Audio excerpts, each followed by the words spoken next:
Nikwambie kisa kimoja mimi mahali kinikuta. Nikwambie kisa kimoja. Wakati nakimbizwa na polisi miezi 6 hii, nikawa nalala sehemu mbalimbali.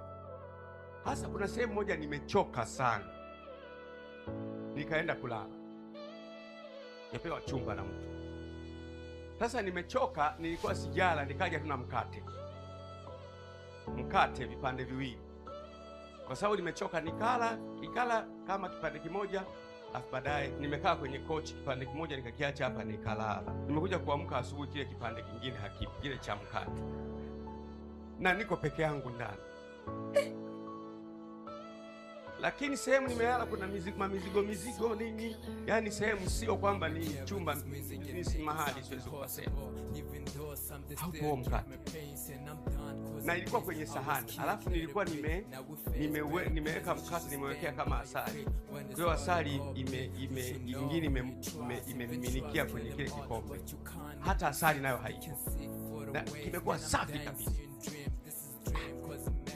Asubuhi nikasema haki ya Mungu, sehemu mahali hapa panatisha kama nini. Kwa hiyo sahani nimeiweka hapa na mimi nimelala hapa. Usingizi ni hatari mno, ni kifo kabisa tu, ila kwa sababu tumeshakizoea ndio maana ukitaka kulala hupati woga. Jamani, alasiri taamka jamani, taamka jamani, naomba jamani mtaniamsha jamani ikitokea. Wewe unaamini kwamba nimelala. Kuna watu wanalala moja kwa moja. Sasa nikasema mimi nijifunze. Kazunguka tena nikasema nitarudi nilale hapa. Ila sasa safari hii hiki kisahani cha mkate nikiweke mbali. Kwa sababu nilikuwa nimelala kwenye kochi, kiko kwenye mkono wa kochi hapa. Nikakichukua kipande cha mkate, nikala mkate nikaweka pale. Nikaweka na asali tena. Nikaichukua simu yangu, nikaiweka kwenye kamera, kwenye video kamera, nikaielekeza kwenye huo mkate. Unanielewa? Mimi na akili. Video kamera nikaiweka hapo kwenye kastendi kama ofisini mpaka leo. Nikaiweka hivi, nikaweka video kamera. Simu yangu ina terabyte moja, kwa hiyo inaweza kurekodi hata siku 3. Nikaelekezea pale kwenye mkate ule, nikalala.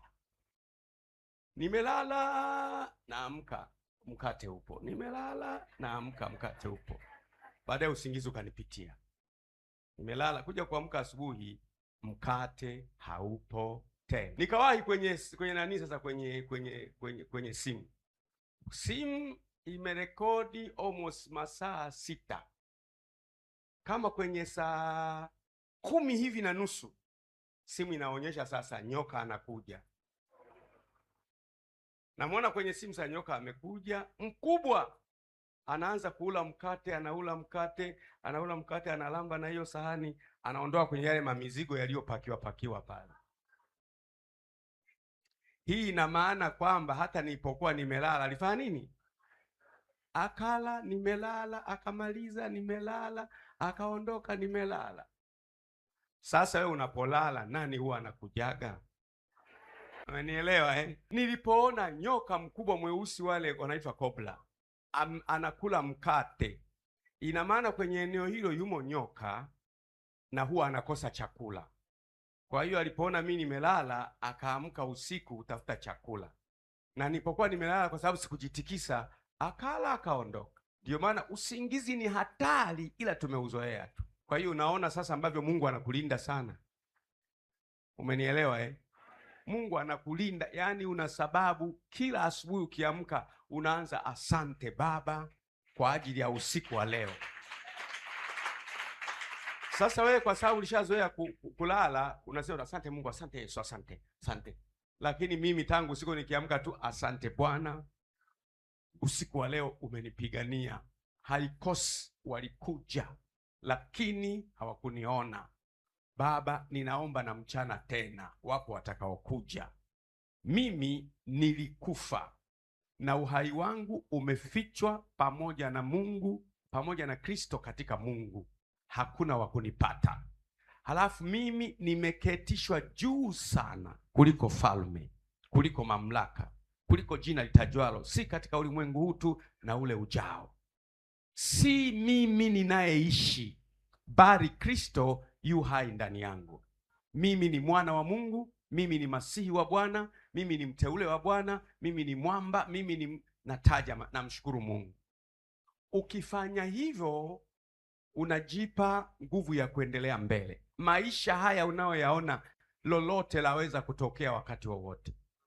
Umenisikia nilichosema? Lolote linaweza kutokea wakati wowote. Ndiyo maana kule kumcha Mungu, kumfata Mungu, ukiona umekosea, tubu hapo hapo.